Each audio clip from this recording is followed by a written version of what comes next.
Good day, listeners. Now all Fae know, not that I am one, but if I were, I would certainly know about the Wrath of the River King. Wrath of the River King is a new D&D 5e adventure from our sponsor, Cobalt Press.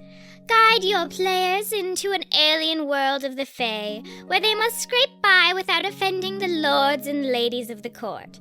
In the summer court, they will have to be quick of wit and cautious of tongue to survive encounters with powerful, capricious beings.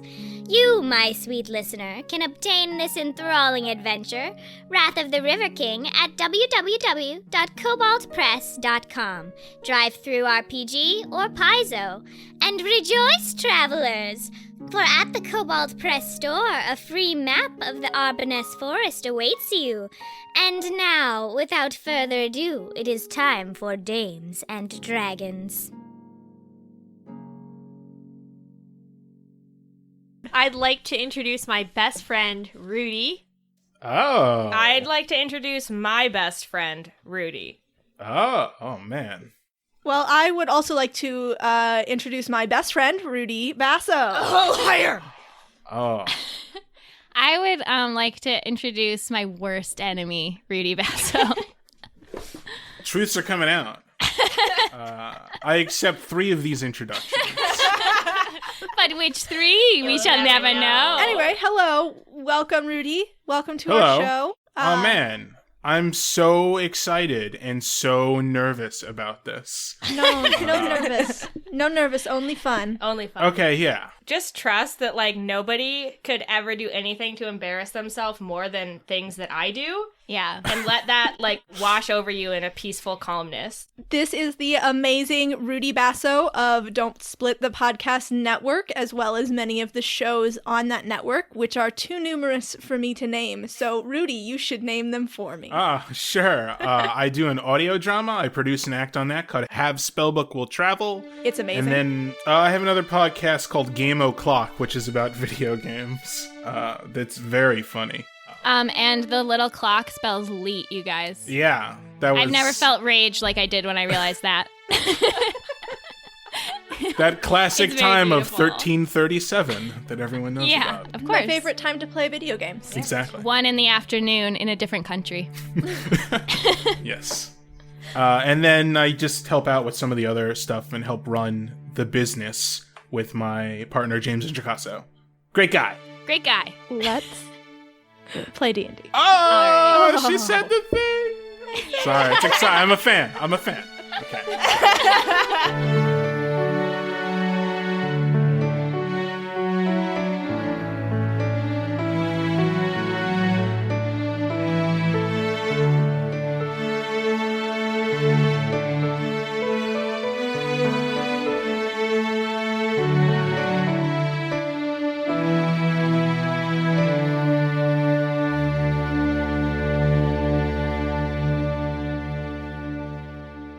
Hi, I'm Kat. I am your DM. Hi, I'm Noelle, and I play Fran, a Genasi wizard. Hello, I am Caitlin. I play Corbin, a human. Druid. Level 6. Yeah, you're all still level 6. Thank you, Kat. Hi, I'm Sophia. I play Laika, a tiefling paladin, level 6. And Rudy, why don't you introduce yourself? Sure. My name is Rudy. I'm playing Zeroth, a half-elf fighter. Nice. Zeroth. Xerox. Lotor. No. Lotor. All right, so last time you traveled with the tiefling refugees from the Temple of Eol back to the desert city of Danmar. You figured out how to open Kai's journal and got some info from that. You received a mission from the captain of the guards, Sabiha, who told you about many missing persons cases popping up around the city. You found a flyer in a bar that was written in Estrin that led you to a sketchier bar. And when Corbin went inside and spoke Estrin to the people in there, a strange gas poured forth from the ceiling and he passed out. So, Corbin, when you wake up, you feel cold and clammy. When you open your eyes, you see that you are in a 5x5 cell with your hands chained in front of you by cold, gray manacles. You also feel incredibly tired. More tired than you have ever felt. More tired than when you woke up in the orc camp after nearly dying. And when you reach for your magic, it's just not there. Cool. So when you open your eyes, you see there are 4 other people in the cell with you. They're all sort of sitting against the walls, hanging out. There are 2 human women, one of whom is dressed very finely, although it looks like she's been in this cell for quite a while, and her clothes reflect that. The other human woman is wearing rough spun cloth that looks like it has been dirty for far longer than she has been in the cell. The other 2 people are a gnome woman and looks like a half-orc, maybe half-orc, half-elf. It's hard to tell, but it makes sense to you because they're dressed in Estrin clothing. And everybody in the cell is chained with the same manacles that you are wearing. As soon as they see that you're awake, the gnome woman, she gets up and she grabs 2 buckets. She crouches down next to you and holds out both. And she says in Estrin, water, and she points to one bucket. And mimes drinking from it. Puke. And she takes the other bucket and she mimes puking into it. And she offers them both to you. Corbin immediately vomits. Just instantly right into that puke bucket. The gnomish woman, she nods and she pats your head. Where's the shit bucket? The gnomish woman points to the corner where there is another bucket. Oh, I thought you were going to say a pile. No, God! What kind of prison do you think this is? A prison! Hey! Hello? Can you hear me? And this is the rich human woman who's talking, and she scoots toward you. Can you understand what I'm saying? What is she speaking in? She's speaking in common. And the poor-looking woman, she just shakes her head, and she hugs her knees to her chest. You know that shouting doesn't make people understand you more clearly. He's not deaf. So, I assume you spoke Estrin to the gnome woman when you asked her about the shit bucket? So she pats you again and says, how'd they get you? They all had to swarm me like a pack of wild animals. And I fought them off. They overwhelmed me. Well, at least you didn't fall into an obvious trap like we did. Yup. They got us right away. We had just landed. Birdie over there, he cast Featherfall, and we were able to get down on the surface fine, but as soon as we got here, we got snatched up by these crazy people. Still don't know what they want. So, as you guys are talking, Corbin, you hear footsteps coming down the hall. And enter Zeroth. Zeroth, you have been sent by your boss, Sumi. She has sent you down here to figure out who the hell this kid is, who speaks in Common and Estrin, and is dressed in Common and Estrin clothes, although you guys just call them Islanders. Zeroth, you are headed down the hall toward Corbin's cell. And Corbin, you see someone coming down the hall. I scuttle to the back of the cell. All right. What would you like to do, Zeroth? You have a task at hand. Sumi did want you to go pick up a shipment from the docks, which will be arriving in about 30 minutes. So you do have to hurry it up a little bit. What do you look like? Yeah, what do you look like? I'm thin. I'm like 19-ish, half-elf. Very thin, wiry almost. I'm wearing a rapier on my waist and a dagger as well that I have drawn. I don't look like I want to touch anything in the prison cells because they look nasty. What color is your hair? Yeah. Blue. What color are your eyes? Gray. Ooh, I love this. That's good. I love That's this. dope. look. My hair looks very soft as well. Is it long or short? Yeah, long or short. Shoulder length but tied back in a ponytail. Cool. Ooh, dope. Bold look. Dope. What a look. Okay. Kat, I would like to get the tiefling that you told me about earlier. The one who speaks Estrin to come with me. That guy, yes. So, Zeroth, you stop by one of the cells on your way down and take out this brittle-looking old tiefling man. He's got these weird tufts of hair by his horns. No! Oh my god! But he's the only person that, at least that your organization knows, can cast a spell which allows him to translate between Estrin and Common. So you go and get him and let him out of his manacles. He seems at this point to be well behaved enough that he won't try to retaliate once he's released from his manacles. And you take him down with you to the new boy's cell. Yes, and I would like to let him know that there will be dessert for him if he cooperates, as per the normal agreements. As long as you make sure you got the good lemon custard. Yeah, I say, yeah, there'll be extra whipped cream on him, and I give him a wink. On him. Oh, no, on the dessert, sorry. No! All right, too late! He will be showered in whipped cream if he cooperates. That's the only kind of shower I like anymore. That actually, now I feel weird. But I also do draw a dagger and kind of point it at him more as like I know I have to do it. I don't seem like I would be using it on him. It's just like a requirement. It's for show. The pageantry of Exactly. prisoner taking. Yeah. Yes. And then I will approach the cell that Corbin is in, and I will say, Hey, you. Do you understand me? Corbin pretends like he can't tell who you're talking to, but he locks eyes with the restorationist. The restorationist also locks eyes with you, but he does not say anything yet. Okay. Cool. Damn it. Ask him if he understands you in Islander talk. Hey, kid. You understand me. We know each other. Corbin gives him the stink eye. Don't look at me like that. He's got a knife to my back. Corbin says, What do you want? in common, 'cause he's not going to fuck around with these games. Ah! Damn it, kid. I was gonna get a dessert out of this. But Corbin also points to the restoration and says, He stays here or I don't talk. All right. Okay, he can stay then. Yeah. And I say, how do you speak that language in our language? I'm just very, very smart. I'm very good at languages. Okay. Are you an Islander? Or do you come from... Are you one of them? And I point at the gnome. And Corbin shrugs. you shrug. Okay. I'm not a gnome. You're not a gnome. Gotcha. Do you come from... And I kind of point in the air. Are you asking if I'm an angel? It's really frustrating. Okay.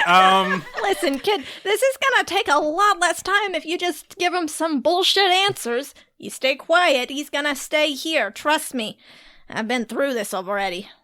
Okay, well, in that case, I was born to a happy, loving family, and I grew up very just wealthy, and they just gave me everything I wanted from the day that I was born. Okay. And then they died tragically, and I had to survive and fight for what was mine, and I became a rugged child of the wood. And then I came here. So you were rich, but then you were poor. Yes, it happens sometimes. Nothing is permanent. You can lose anything. Oh. I was poor and now I'm rich, so I can kind of understand where you're coming from. No, you can't. I say, are you a god? Oh, yes. Did I leave that part out? Do you know who we are? I have no idea. Okay. We are the Great Manacle, and I say that very proudly. We're going to kill all the gods. Fuck, I take it back! Sign me up with your organization. Does this tiefling know Zone of Truth, the spell? Yeah, by he chance? does. He should be good at that, so I'd like to urge him to cast Zone of Truth on Corbin. The restorationist, he looks between you and Corbin and feels that knife in his back, and he casts Zone of Truth. So I do want to contest it, even though I want to join this organization immediately. That's a 5. Oh, plus 4. Oh, no, that's... Oh, all right. You are compelled to tell the truth. Okay. So let's start again. Should have done this earlier. Are you from Estra? Absolutely. Are you a god? No. Okay. Do you know magic? Yeah. You do. Of course. Idiot. But you're not a god. I am very confused by this. I'm just good at shit. What do you want? But you serve the gods. Fuck no. Hold on. So you don't... And you hate the gods. Oh yeah. Most of them. There are one or two that I'm like okay with. Which gods are you okay with? Well, the ones I've met mostly. So Wivel, he's alright. And Vione I'm on the fence about. I think she's kind of a coward, but I guess she's like okay. I get really serious and I say, what do you think of Vahara? I don't know who the fuck that is. It's the boar god. The boar god? Alright. Well, this is very enlightening. You hate the gods. You speak their language. You know magic. That's bad. What's the Grey Manacle? We're the Grey Manacle. And I look very proud. I do a very stupid salute. We're going to kill all the gods. We're going to kill y'all. We're going to kill Fenrir. We're going to kill the deer god with the confusing name. We're killing all of them, okay? And we're going to kill Vahara, and I'm going to eat that motherfucker.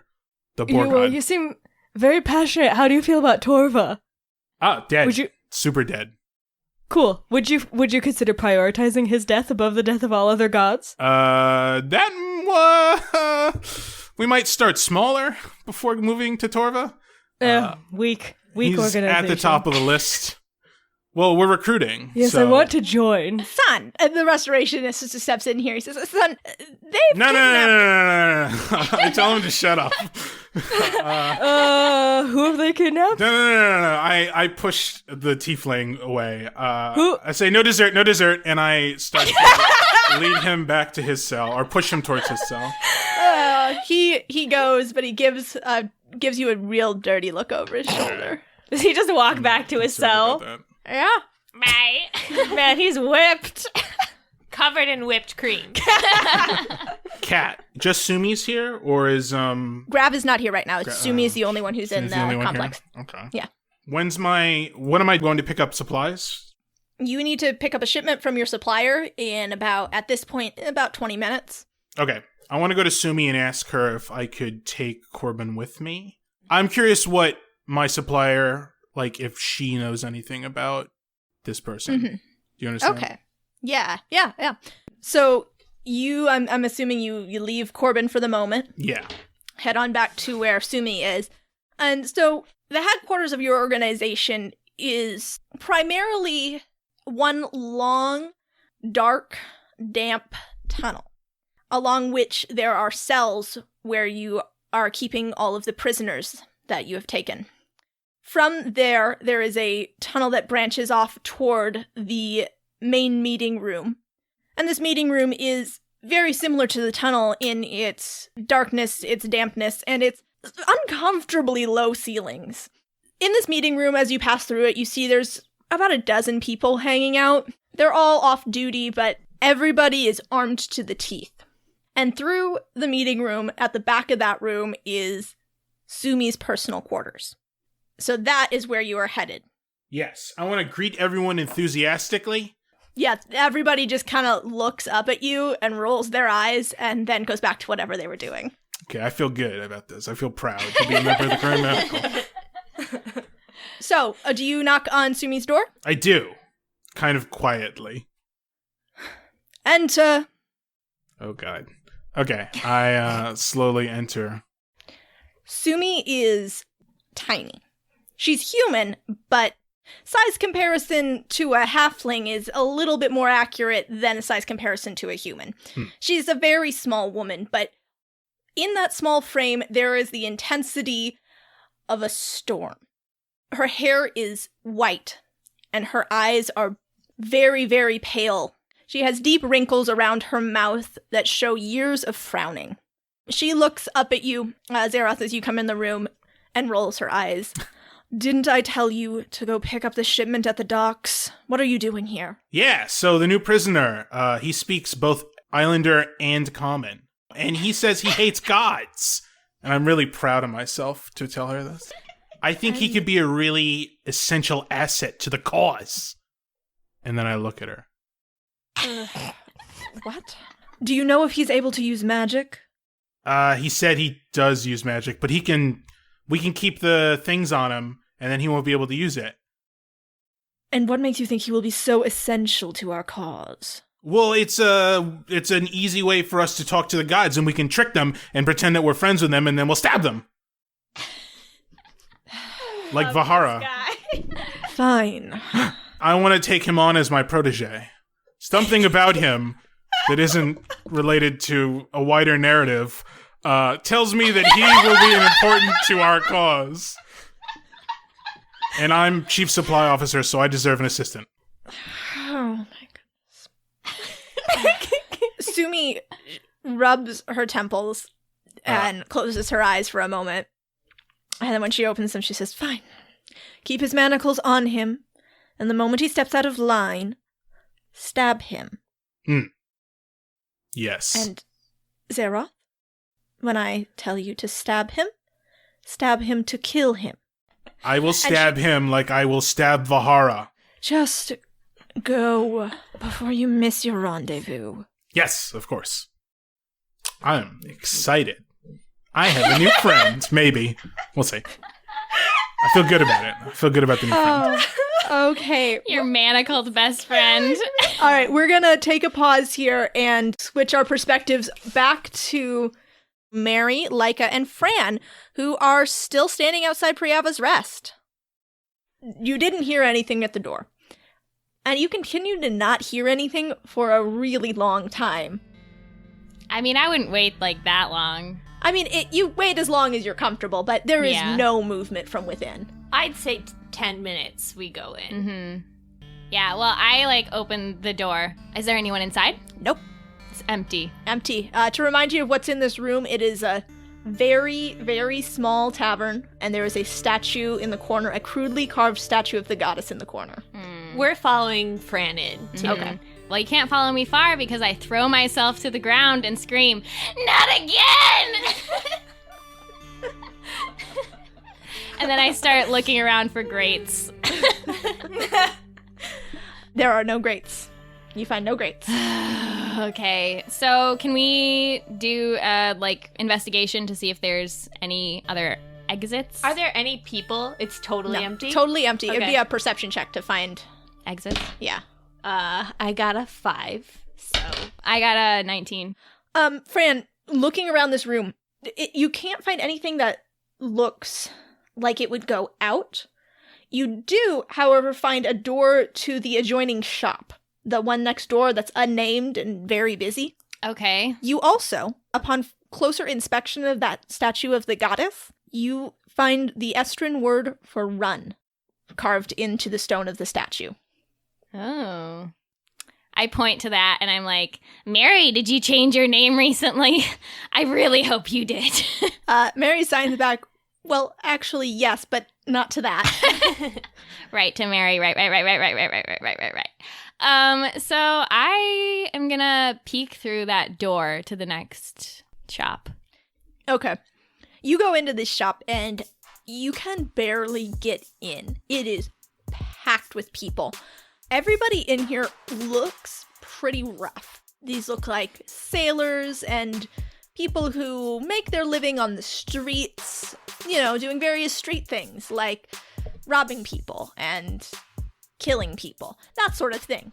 The main focal point of this shop is a counter in the back with bars over the top so you can't get behind it.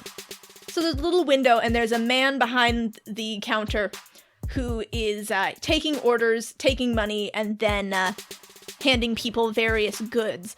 The goods that seem to be passing hands are mostly weapons, but a lot of little vials. Lots of strange colored liquids in little vials that people are accepting from this man for large sums of cash. So drugs, and this is the black market, is what's going on, I think. Yeah.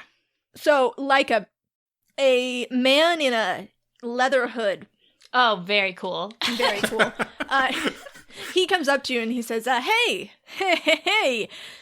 you're a new face in here. Welcome to our little shop.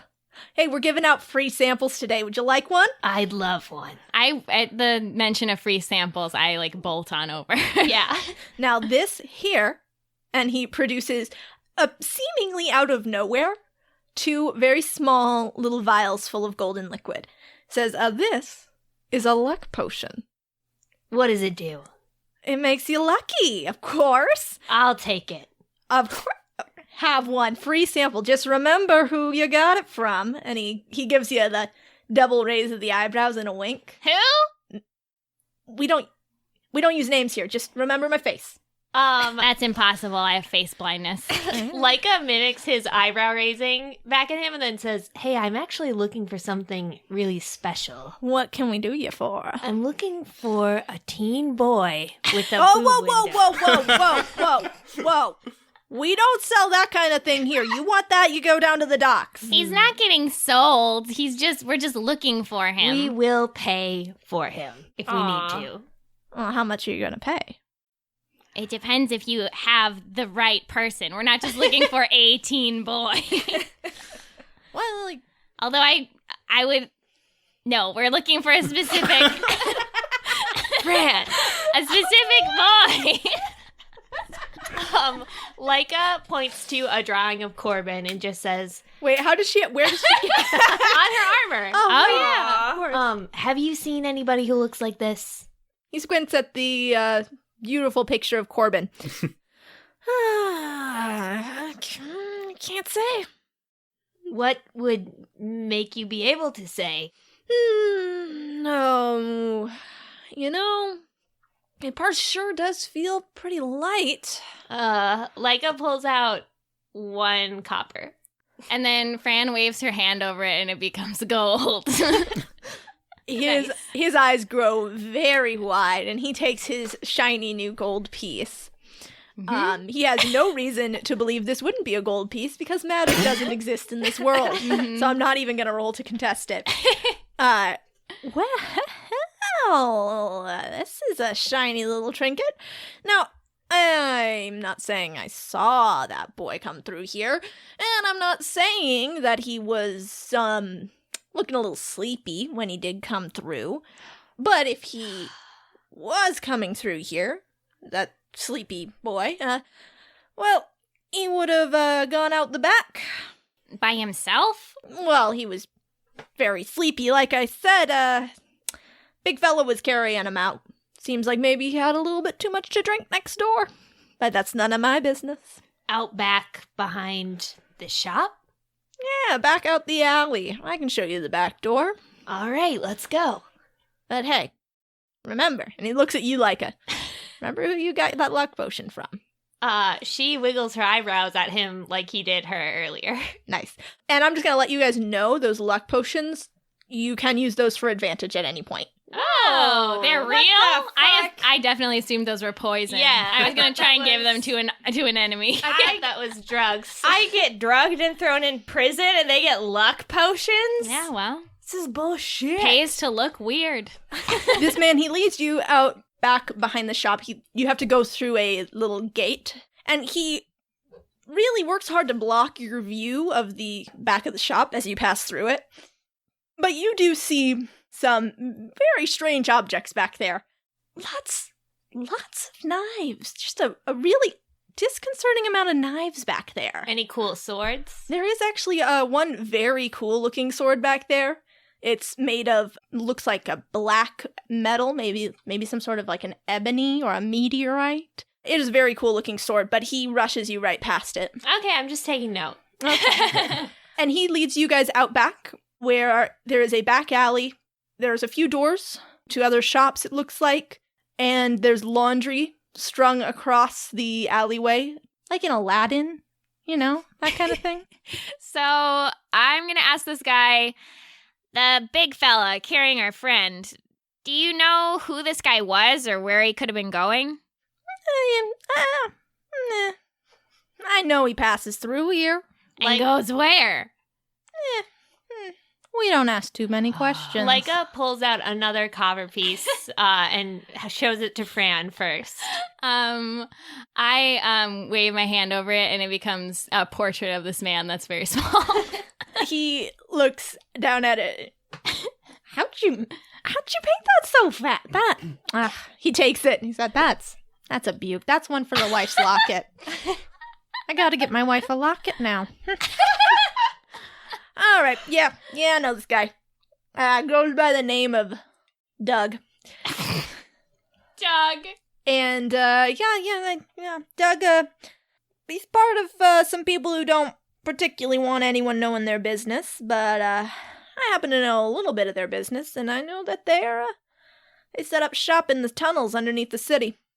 Where can we find those tunnels? Now that I don't know. You can offer me as many tiny portraits as you want. I just don't know. That's the only tiny portrait we have.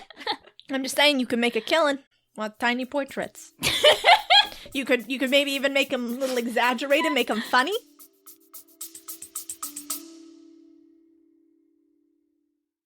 Are you suffering from high-quality podcasts? You see, quality podcasts stimulate parts of your brain, leading to an irksome condition called thinking. But suffer no more, my friend. Introducing Discount Storytime's blend of fictional nonsense and rancid gibberish to provide soothing relief. Try Discount Storytime today. Available on most podcast catchers and at discountstorytime.com. Consult your healthcare provider before listening to Discount Storytime. Not intended to treat unicyclitis, pickleball liver, or jittering expectations. I don't like that idea at all, sir. We gotta go. We walk away. Hey, keep it in mind. If you want a business partner. Oh, man. No. What does Maeri think about this? Maeri has stuck very close to Laika and is very overwhelmed. I'm going to do a perception check. Sure. 17. Okay. Yeah, you looking down this alley, after you've spent a little bit of time examining it, so the alley ends at the seawall, and just before it hits the seawall, there is a grate. Corbin.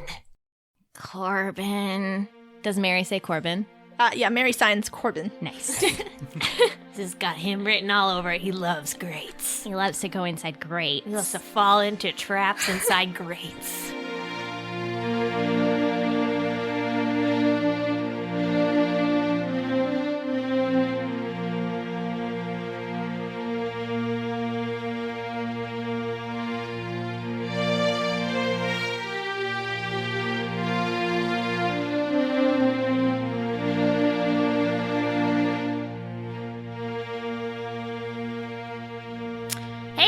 Hope you're enjoying the episode, and I know you are because it features the wonderful and hilarious Rudy Basso. By this point, I know that the listeners are dying to know where they can find you. Please let us know where we can find you, Rudy Basso. Hey, I'm on Twitter at Rudy Basso, RUDYBASSO, and check out my podcast, Have Spellbook Will Travel, at havespellbook.com. It's an audio drama based on Dungeons & Dragons games. So myself and James Intricasso write it, and then we have a whole ensemble of actors who voice characters, and I cut it all together. There's music, there's sound effects. It's something I'm really proud of, and I hope people check it out. Havespellbook.com. Noelle, you're in an episode briefly. Yes, I am, and if you can spot me, that's it. You'll know which character I played. Yeah. Yeah, it's super funny. You guys should all check it out. If you love the humor on Dames and Dragons and you love fantasy and role-playing games, you will love Have Spellbook. I love it, and I am so pumped that season 2 is coming out now because I have something to listen to. And I do want to say that it has truly been a pleasure to be on this show, and that I was such a big fan of this show that I asked you to be on our podcast network, don'tsplitthepodcast.com. And you said yes, and that was great. And then you asked me to be on the show. So Everything was coming up great for Rudy. Well, thank you so much for being on our show. Obviously, you did an amazing job, and we're so glad that you decided to long con us into being on your network so that you could be on our show. That's wonderful. So next up, let's thank our iTunes reviewers. I actually finally went through and found all the international reviewers that I could find. So those mostly belated thanks go out to H.C. Baxter, Blake Ryan, 74. Hey, Blake. Aries Eyes, N1995115. Gwen C. Sarah Littlebean. Crumpor, Becca Chaos. Patricia Gearhartz, And JD told me. Thank you. Rudy, as a fellow podcaster, can you please tell us why iTunes/Apple Podcast reviews are so important? It is incredibly helpful because not only is iTunes the largest podcatcher app on the internet, but a lot of other podcatchers use the iTunes metadata for like visibility of their shows. Yep. So leave an iTunes review here and then hop on over to Have Spellbook and do the same thing there. I'm just going to quickly tell the fortune of one of these beautiful listeners, and that listener is JD Tolme. Disclaimer, I don't know your future, blah, blah. I'm using an app called iPredict, and as I look into the crystal ball, I see... Oh my god. This is a good one, JD Tolme. You will be the world's sexiest 94-year-old supermodel. This is the best app ever. Oh my god, congratulations. Congrats, JD Tolme. Wow. Thanks also to our beautiful Patreon, Samantha, Charles, Troy, Noelle, You? Anna, Roberta, Jordan, and Autumn Blue Sky. Y'all are the absolute best.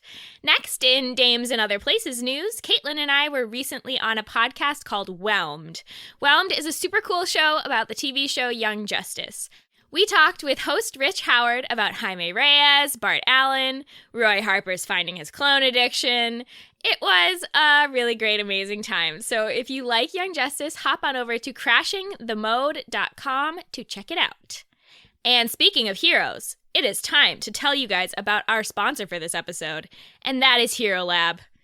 Rudy, would you like to tell us a little bit about Hero Lab? Yeah, Hero Lab is made by Lone Wolf Development. It is a program that makes character creation a breeze. It will automatically track modifiers for every stat, ability, item, spell, and option you select. And what games are supported by Hero Lab?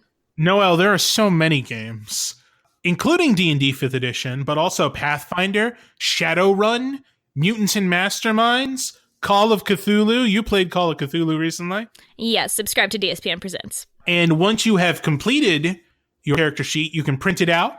You could save it as a PDF. You can email it to another Hero Lab user. If you go to your DM's house and you forget your character sheet, just shoot them an email. They can print it out right there for you. But what if I want to, invent an entire original game? Yes, Noelle, you can add your own custom game system. Hero Lab has an authoring kit that allows you even to use wiki documentation. So if you want to share it with your players or with the world, then you can, and it already sets up a skeleton style game system for you to do so. Okay, so I definitely want to get Hero Lab, but how do I get Hero Lab? Where do I get Hero Lab? You go to getherolab.com. Getherolab.com. And now for a very special sponsored message from the wonderful, wonderful Aurelia to the wonderful, wonderful Nani. Allow me to tell you a little bit about Scops & Co. Scops & Co. is a queer, quirky, character-driven adventure that follows Scops, an up-and-coming grifter who lights things on fire when they swear. Together with Remora, a former pirate who redirects the flows of fate, Scops is on a quest to rule the world, and maybe make it a better place along the way. Scops & Co. is a story about magic, heists, and found families. You can find it at scopsandco.com or on Tumblr at scops-and-co. Late Merry Christmas, Nani. Keep up the fantastic writing. You know I'll be right behind you, begging to edit something so that I can have that exciting first look at your stories. Love, Aurelia. And now for a message to Chantel. Chantel, remember that time you mailed me Raisin Canes because Kat wouldn't do it? That was really special to me because they don't have that here in New Chantel, Jersey. what? Chantel. Bye, Chantel. Thanks. You did what? Chantel, what the fuck? With our 4-way joint best friend? Well, now we have to kill the sleeper agent. Guess this is the last message to Chantel. Wow. Everybody say bye. Bye, Chantel. Bye, Chantel. Chantel. The code word is a head full of glass bees. The sleeper agent is active for as long as you survive. Go.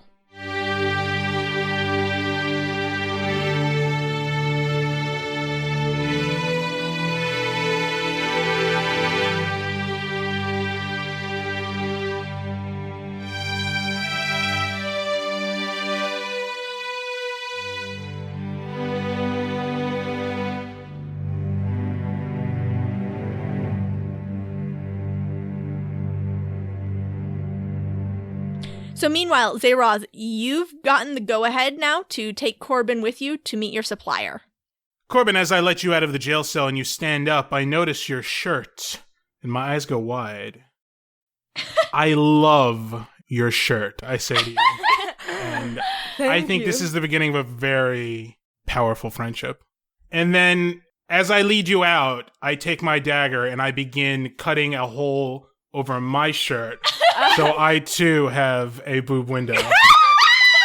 Oh, yes. We are going to be the coolest people in Danmar. Oh, yes. So as you're leading him away, by the way, Rudy, everybody who was in that cell starts shouting at you. I ignore that. They're all shouting, and as you lead him down the hall, the Islander prisoners all are getting up to look at him. Some of them seem like they maybe recognize him. And Corbin, you see this too, and you can understand what they're saying, where a couple of them seem to have recognized you and are elbowing the others, saying, It's one of the Guardians. It's one of the Guardians. Guardian, did she survive? Did she survive? And as these questions start following you, people just start shouting.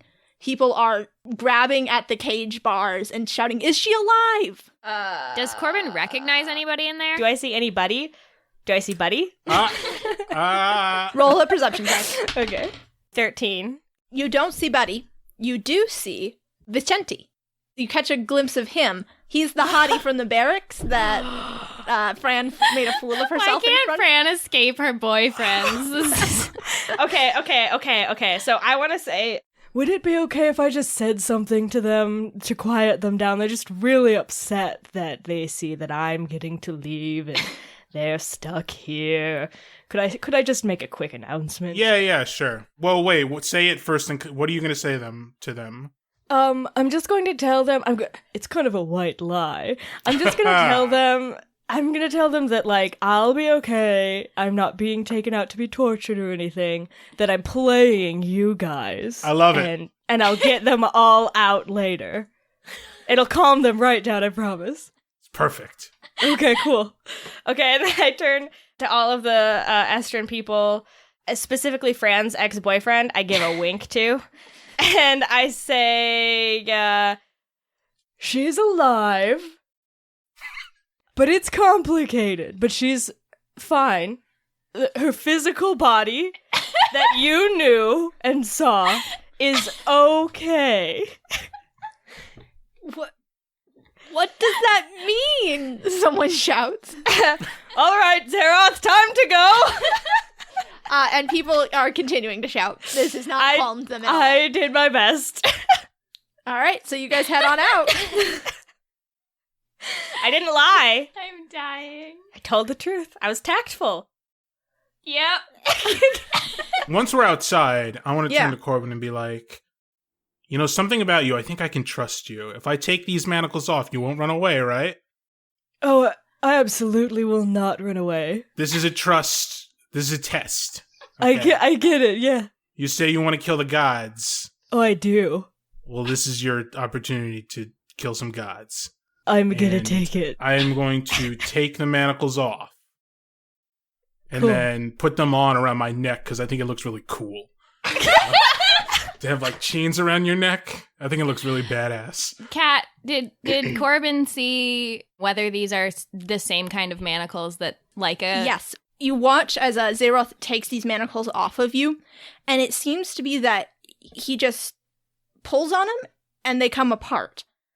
But you know, because you guys tried a lot to get Laika's off of her, it is not that simple. So there's something else going on there, but you're not able to see exactly what it is. So you are now unchained. You two have emerged on the docks of Danmar's dock district.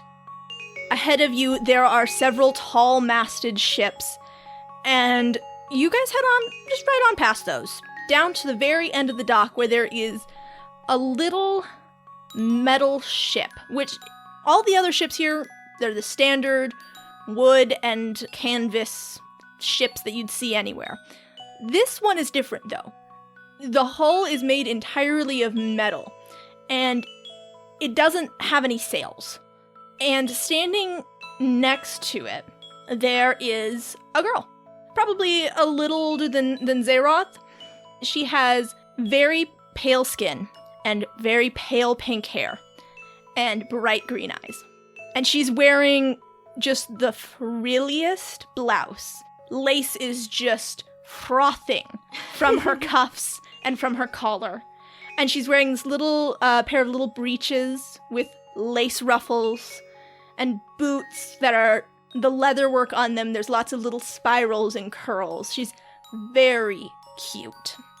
Looks like she was playing a little, like, cup and ball game before you guys arrived, and she looks up from that. Zeroth, you were supposed to be here, like, 5 minutes ago. And Zeroth, you know her very well. This is your supplier. Yeah. I say, Mila! And I open my arms, and I go to give her a big hug. She puts out a hand and just sort of taps your chest. Okay. Where does she tap on my chest? So she goes to tap your chest, like, where the boob window is, and then notices the boob window and goes just slightly above it. That is an interesting So cool, choice. I know! It's the coolest thing ever, maybe? Definitely top 5. Okay, sure, yeah, top 5 something. But, Zeroth, I told you, I don't go by Mila anymore, it's Milava. Milava. Sorry, right? I forgot. Uh-huh, I know you did. Now, wait, who's this? And she looks at Corbin. Corbin steps up and does a heart over his boob window. Oh boy, you match, don't you? We're in a gang. So, Mila, or as she's going now, Milava, looks at you, Zeroth. You're supposed to come and meet me alone. Yeah, I know, but, like, the shipments, you know, they're getting kind of heavy. I figured maybe I could have an assistant to help me out. Zeroth, they're chained. Of course they're fucking heavy. Fine, okay, what, I guess?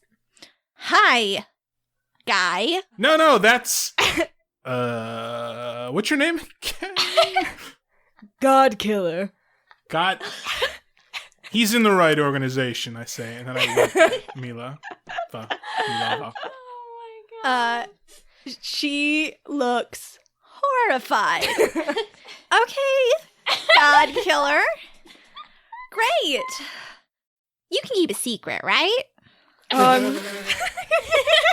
Killer, you can keep a secret? I'm just really good at secret keeping. It's kind of like my big talent after killing gods. Well, you know, just don't mention my name. Ever. Mila or Milava? Neither of them. What if I meet somebody else who has your name? Can I, like, not use their name? It's a fair point, I say. Thank you. Oh my god.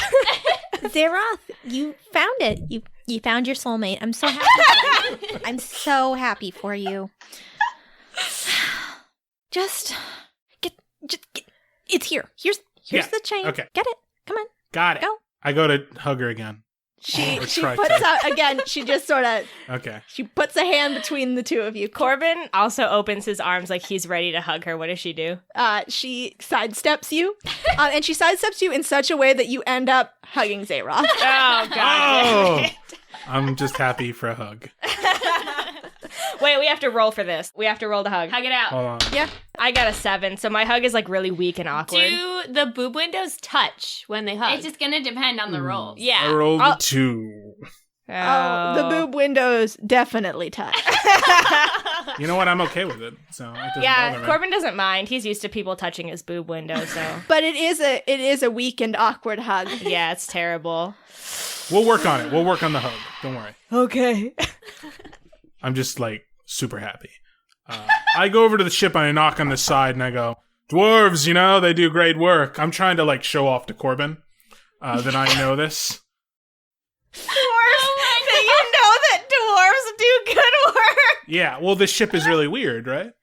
Yeah, it is. Yeah, Corbin doesn't notice. He's real dense. Ugh. Okay, so Kat, first I have to ask, are there any animals?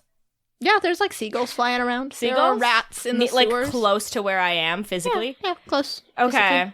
I want to use a spell called Animal Messenger, Mm-hmm. and it allows me to choose a tiny beast. And I probably want to choose the seagull. And it allows me to send a message to a recipient who matches a general description. I can only speak up to 25 words. And when the messenger arrives, it will deliver the message to the creature that I have described, replicating the sound of my voice. That is creepy as I know, I love it. Laika and Fran are about to receive a very scary awakening. Well, I have to be sneaky about it because I can't just like say, hey, find these people. I'm trapped in the docks with this weird guy. Okay, so I want to use this spell on one of the seagulls, I guess. Like, Okay. Just, There's a seagull that has landed near where Mila is and is inching real close to her, and she keeps trying to shoo it away. okay, so I go over to that seagull and I cast this spell and I say, Mila, you know, you look just like a friend of mine who's just... She's blue. Her skin is. And she's got water for hair. And that doesn't look like you, I guess. But, like, she's got, like, just kind of like a constant, like, resting bitch face. And, anyways, you just look just like her. Like, the resting bitch face, mostly. and so now I've delivered my description and I turn to Zeroth and I say, So, how long are we going to be at the docks at this weird-looking ship? I say, we're pretty much done here. We can head back to the headquarters with the shipment. You carry it, though. You're the assistant. So Corbin already came out of the headquarters, so he knows where he's headed to, right? I can tell you that you guys came out of a stairwell in an alley. okay. Is there like a landmark nearby it? There is a street vendor selling some very dirty-looking food. Okay. Does it have a symbol on it, though? The street vendor? Corbin, roll me a perception check to see if you noticed. a 14? Yeah, there was a symbol that looked like a hungry boy with a mouthful of pie. A very exclusive clientele. Let's go to the hungry boy with the mouthful of pie on our way back. Hold on. So, It probably gets cut off, but at Okay. least the hungry boy and hopefully mouthful of pie gets into the message. so how long are we going to be at the docks by the weird-looking ship? Let's go to the, what was it, hungry boy? Hungry boy With? with the mouthful. With the mouthful. All right, that's what you send. Go fly, fly, my messenger. After you finished this weird task. Oh, God. So Mila looks at you and says, hey, what did you say your friend looked like again? It's my special friend. Only I can see her. And what was your name? God Killer. Uh-huh. And, hey, just a real quick question. Do you see that, up there on that rooftop? What? Yeah, can you just look over there? What is it? I don't look at it. I look at it. Zeroth looks at it. What do you see, Zeroth? Zeroth, you see there's something shiny up there, but you can't really figure out what it is. Unless you want to try making a perception check. Sure. 18. It looks like it's actually just a reflection off of something on the roof. Like there's nothing up there. I say, I don't know. All right, then I don't care about it. And I walk backwards away from Mila. Mila, or Milava, as Milava. she is going by, she looks at you and she narrows her eyes. I wink at her. Hey, Zeroth? I'm still and looking at the roof, sorry. She takes you aside and says in a hushed tone, she puts an arm around you to bring you down close to her. Okay. As she speaks real quietly, she says, I don't trust that guy, okay? Hmm. You need to keep an eye on him. Okay. Zeroth? Yeah. Do you understand what I'm saying? I understand, Milava. Okay. Don't trust him. Okay. Can I trust you? Yes, of course. And I can trust you not to trust him?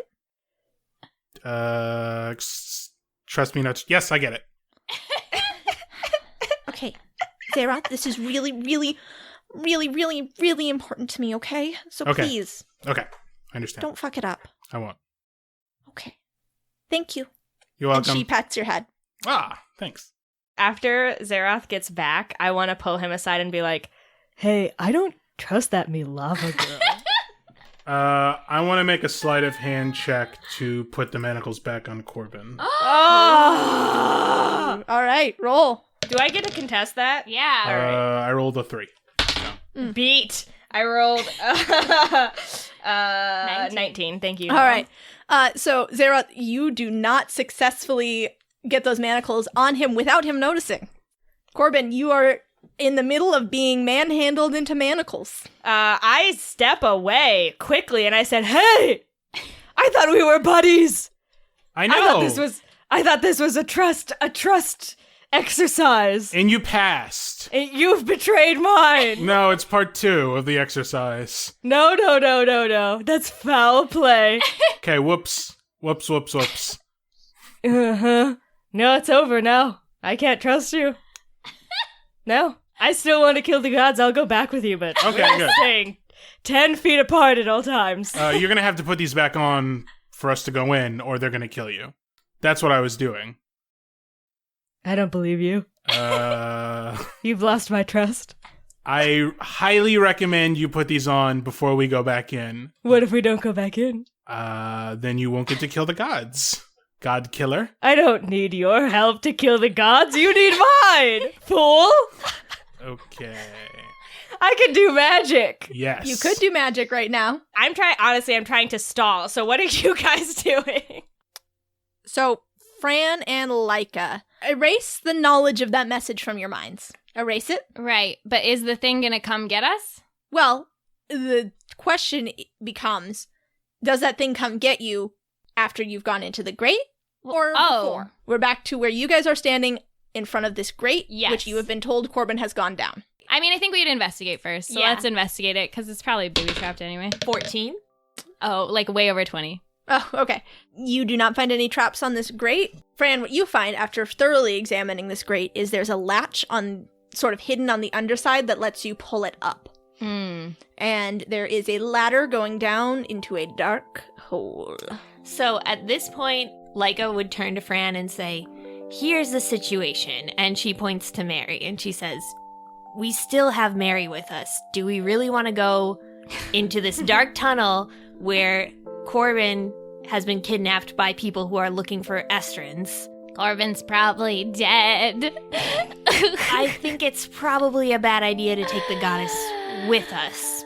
But," and then I point back to the grate. Maeri, by the way, when you are saying this, she looks kind of downcast. "Are you okay?" I can do it. I can help save Corbin too. Aw, Mary. Like, Miles away, Corbin is touched. Fran is not touched. What Corbins have you saved lately, Maeri? she's been a key part of our team from the very beginning. We've You all have a made short memory, Laika. we've all made mistakes. And Laika turns to the goddess and says, "You're still a symbol of the goddess. And if these people are targeting Estrins, you could be putting yourself at risk more than we are." The goddess looks down and then looks over at Fran. She crosses her arms for a minute, and then uncrosses them to sign. I'm okay with it. I want to help. I don't want to be useless. Frankly, Maeri, I think the most useful thing you can do right now is stay back. Fran, that's really harsh. Maeri takes a step back. No, Fran's right. I'll just go back to the tavern. It's fine. Well, we should have somebody go with her, though. I think- Like, that's the thing, is I think we Yeah. should bring her back. Yeah, I think we would take her back first. She shakes her head. No, you have to go get Corbin. I'll be fine. And she walks away from you guys. Laika follows her and grabs Fran's hand. All right, fine. I guess we're tailing the goddess. Yes. Where's my little birdie? All right. Are you guys following her stealthily, or are you just? No, Not we are at all. Angrily, we are very loudly chasing after her. I mean, Yeah, I think as we're, like, angry at each other. yeah, Laika's like glaring at Fran, being like, "Say you're sorry," and then she's also trying to grab the goddess's arm to slow her down. The goddess is doing her very best to ignore you guys, and like try and walk faster than you so that she can just go. Laika's I the love tallest person, though, so she is using the full length of her stride. All right. Well, yeah. Then you would be able to catch Maeri. So when you do grab her arm, however, a seagull comes out down from the sky and lands on your horns, Laika, and it says in a voice that is very familiar and yet deeply unsettling. Can you please repeat your message? How long are we going to be at the docks by this strange-looking boat? Let's go to the hungry boy with the mouthful.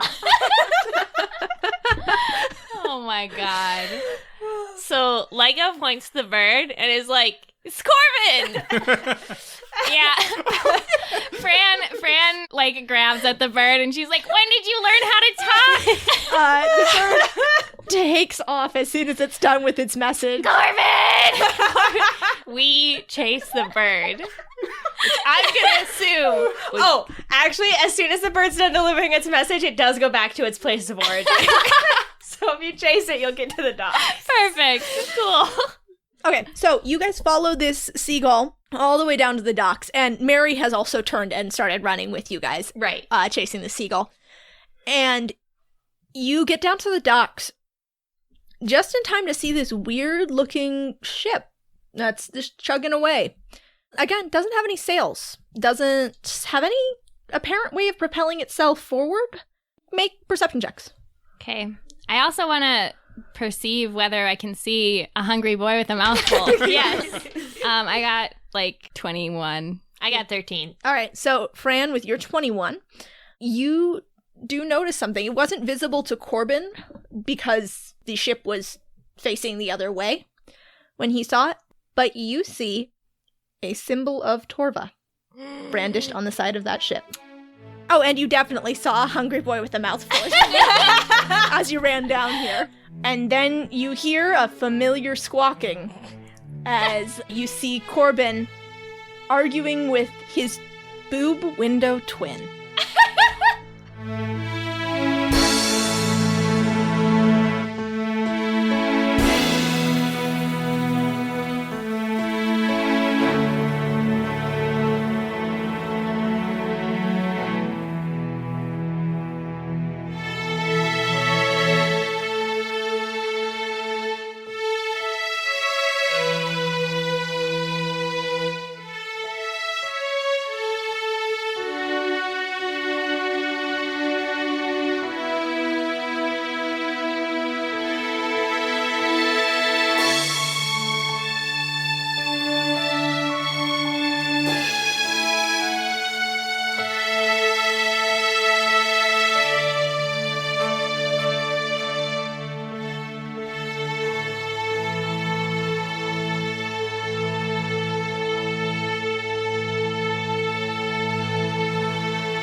This is really messing up our plans to kill all the gods. Yeah, Cat! You kind of made it more complex. You did this. Thanks, Cat. Cat, you did this on purpose. Cat! Look at me like that. Cat did this look. Yeah, it was Cat, horrible. You bastard. Can't we just kill some of the gods? Can't we just kill a couple gods? Just 90%. I think we gotta get the force of war. That's the only person on my checklist. Yeah. Anyway.